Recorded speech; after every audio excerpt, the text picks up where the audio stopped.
L'agroécologie, l'agriculture durable, la sécurité alimentaire. Je suis sûr que ce sont des thématiques qui vous parlent à tous, car nous sommes tous soucieux du bien-être de l'humain et du bien-être de l'environnement. Car disons-le, l'agriculture conventionnelle a montré ses limites, elle a montré ses impacts négatifs sur l'humain et sur l'environnement. C'est pourquoi, avec mon équipe, nous avons décidé d'apporter des solutions concrètes allant dans le sens de l'agriculture durable.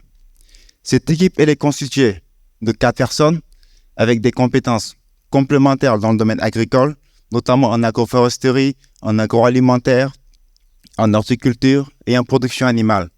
Et ensemble, nous avons décidé de mettre ensemble notre savoir-faire pour mettre en place le projet Agroforest.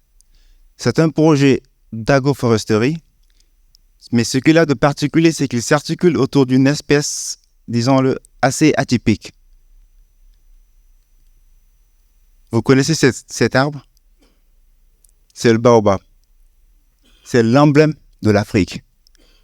Mais malheureusement, c'est une espèce qui est menacée de disparition. Essayez d'imaginer un instant l'Afrique sans ses baobabs. J'ai essayé, mais j'ose pas l'imaginer. Donc, il y a urgence d'œuvrer pour sa préservation. C'est une espèce qui est très rustique. Elle demande peu d'eau, pas d'engrais chimiques et encore moins de pesticides. Et elle a une longévité de plus de 1000 ans. Dans la nature, est-ce que vous savez combien de temps un baobab met pour donner son premier fruit? Vous le savez. Il peut mettre 10, 20, 30, voire même 50 ans. Alors que nos baobabs à nous, en seulement 3 ans, ils donnent leur premier fruit. Et l'idée derrière, c'est de créer tout un écosystème autour du baobab. Nous allons mettre des cultures intercalaires pour d'abord optimiser l'utilisation de l'espace et pour surtout proposer aux populations locales des fruits et des légumes pour participer à la sécurité alimentaire. D'autres espèces également seront exploitées pour apporter de la biodiversité, telles que le moringa. Et que seraient les végétaux s'il n'y avait pas nos amis les abeilles? Nous comptons installer des ruches dans nos exploitations pour d'une part profiter de la production de miel, mais surtout de la pollinisation, qui est très importante pour les végétaux. Et tout ce que nous allons produire sur place, nous allons le transformer pour apporter une valeur ajoutée à notre production. Pour la fertilisation de notre sol, nous comptons utiliser des produits totalement naturels pour rester dans l'agroécologie. Et l'idée sur le long terme, c'est de créer de l'écotourisme pour inviter les populations, pour les sensibiliser sur ce que c'est que l'agroécologie. Et j'ose espérer que certains d'entre vous passeront visiter notre exploitation.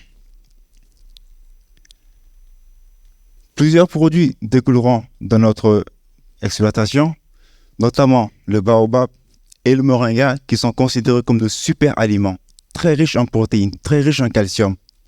D'autres produits, des légumes tels que le gombo, l'aubergine et le niébé qui sont très consommés par les populations locales seront produits. Avec la transformation, nous pourrons mettre sur le marché des huiles. L'huile de baobab, l'huile de moringa, très utilisée en cosmétique, et je sais que les dames ici pourront en témoigner.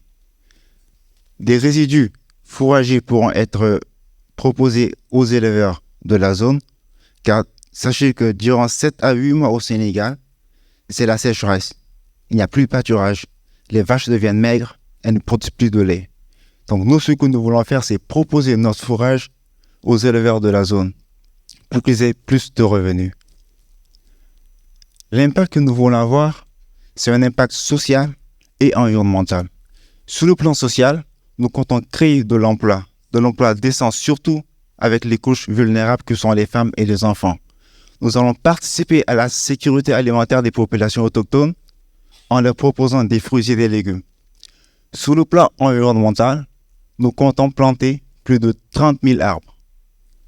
Et cela nous permettra sur le long terme de capter chaque année plus de 300 tonnes de CO2, luttant ainsi contre le réchauffement climatique. Ce projet, nous l'avons commencé. Nous sommes en train de le poursuivre et nous allons le réussir. Mais cette réussite sera facilitée par l'implication de tout le monde. Et j'aimerais savoir, est-ce que parmi vous, il y en a qui aimeraient devenir des ambassadeurs du Baobab? Est-ce que vous aimeriez que chacun d'entre vous ait au moins un Baobab qui porte son nom? D'accord. Donc, je vous propose une chose. C'est que, avant de sortir de cette salle, que tout le monde parraine au moins un Baobab. Et pour ce faire, c'est très simple. Il suffit de scanner ce code QR, de remplir un court formulaire et nous vous reviendrons pour officialiser votre parrainage.